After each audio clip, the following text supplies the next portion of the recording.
40 udah diundang, tahun 39 udah diundang, baru masuk tahun 44 sebenarnya dia masuk. Jadi cuma dia pengen Eropa hancur.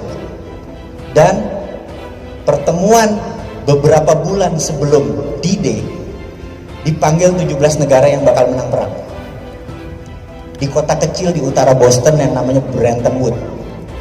Ngumpul negara-negara Eropa, Amerika bilang, kita kan sebentar lagi mau menang perang.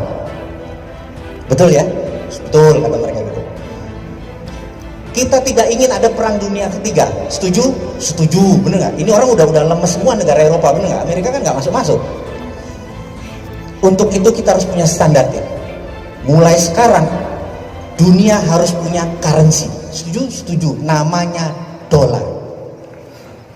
Paham? Perancis delegasinya keluar langsung dari ruangan, marah Perancis. Seminggu kemudian dia diserang sama Jerman, Perancis pulang. I taken deh. Nyerah juga dia. Bener nggak? Akhirnya semua tanda tangan setuju mata uangnya dolar. Itulah alkemi yang Amerika punya.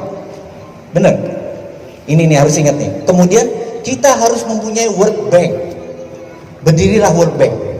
Kita harus punya mengontrol yang namanya IMF. Berdirilah International Monetary Fund. Namanya. Semua kantornya ada di Washington DC. Artinya punya siapa itu? Nah, punya si Ontohot, si Borokokok Amerika itu, bener nggak? Ya. Jadi dunia sejak saat itu dipetakan. Eropa negara produsen, bahan bakunya dari Afrika. Arab dipecah 18 negara. Sumber energi dunia. Cina, India, Indonesia yang populasinya banyak dijadikan negara market. Amerika Utara bahan bakunya dari Amerika Selatan. Paham ya? Itulah peta dunia jadi.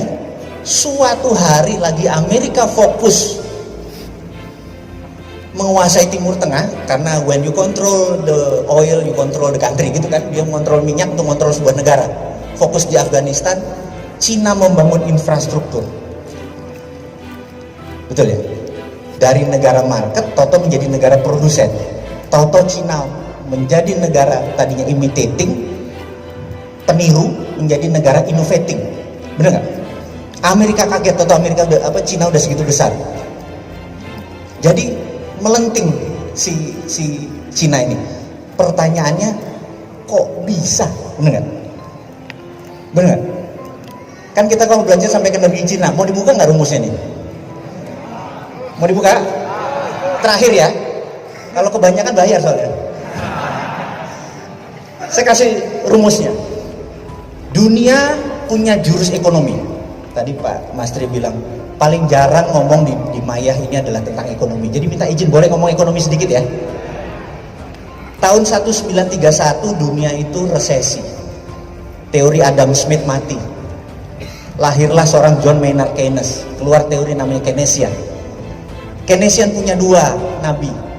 Inflasi sama bank sentral. Sejak saat itu bank sentral berdiri. Bank sentral Amerika dimiliki oleh, Anda boleh cek, yang miliki swasta, JP Morgan, Goldman Sachs gitu ya, bukan negara, ingat ya. Ini harus hati-hati. Anda lihat sendiri di Google, who own Federal Reserve gitu ya. Swasta, Amerika semuanya swasta.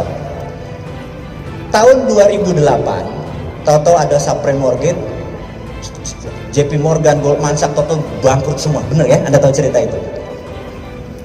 Dunia menganggap, orang-orang seperti saya menganggap bahwa Keynesian selesai. Lahirlah seorang manusia yang namanya Michael Hudson sebagai ekonom dunia. Anda boleh cek, why Michael Hudson is the best economist in the world. Kenapa Michael Hudson adalah ekonomi terbaik di dunia. Anda boleh cek di Google judulnya itu. Apa yang Michael Hudson lakukan? Siapa Michael Hudson? Michael Hudson tahun 80, tahun 90 dia adalah pengajar di Peking University. Yang diajarin adalah Xi Jinping, semua PKC Partai Komunis Cina, politbironya adalah murid dia. Dan apa yang dilakukan? Diajarkan printing money. Apa tuh printing money? Cetak uang. Contoh, saya presiden, Mas namanya siapa Mas? Ilham, Mas Ilham. Anda Menteri Keuangan. Mas siapa namanya? Mas Danang. Ya. Pak Presiden bilang ke saya, aminin ya, kita pengen buat 1 juta rumah. 1 juta rumah, perlu berapa? 100 triliun gitu ya.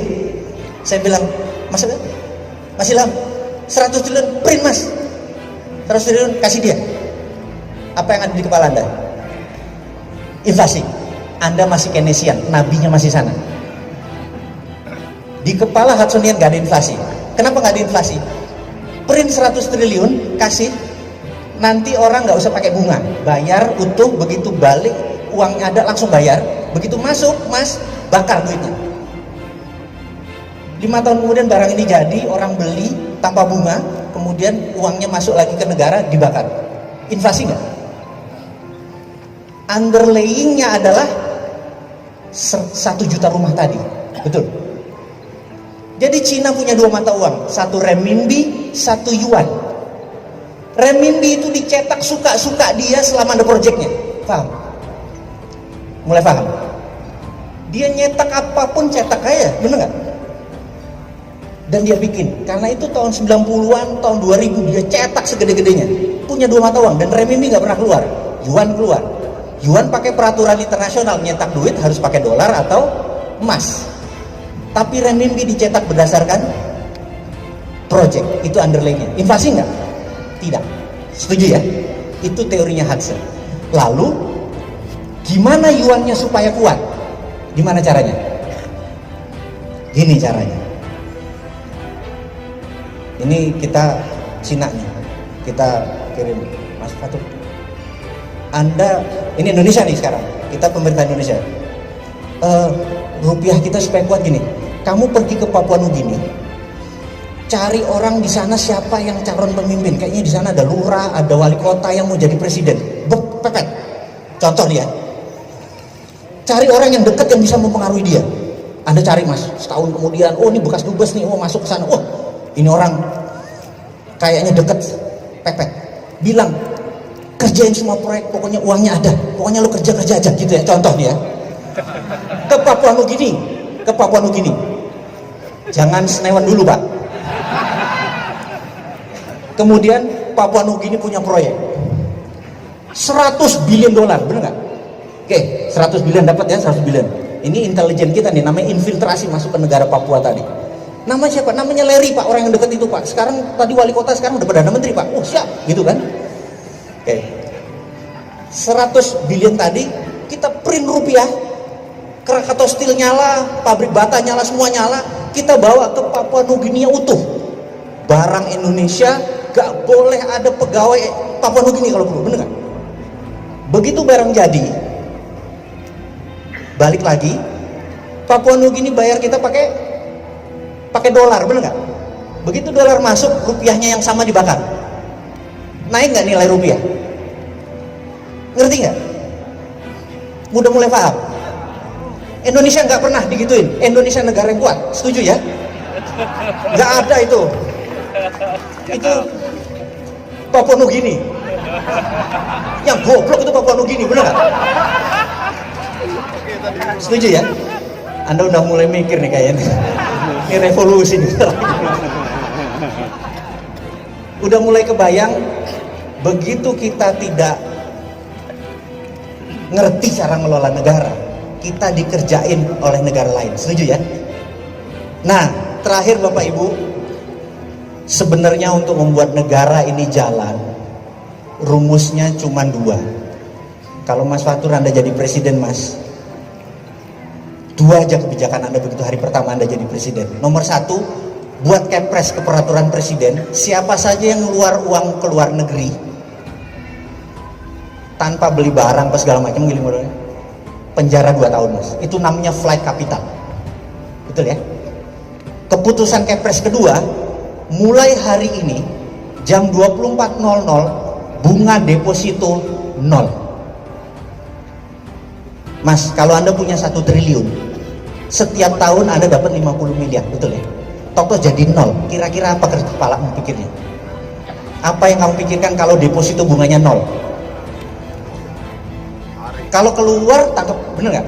Akhirnya akan menjadi Usaha di negara sendiri, ini di Mayah nih yang punya usaha, langsung gue invest dong tempat lo, bener gak? Ada 11.000 triliun di bank sekarang nganggur. Dalam satu malam keluar ekonomi Indonesia maju nggak? Syariah nggak bangsa ini?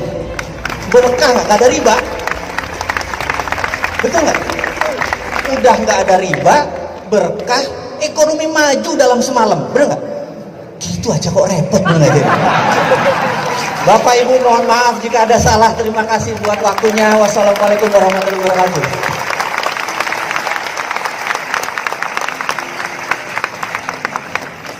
Oke, terima kasih Pak.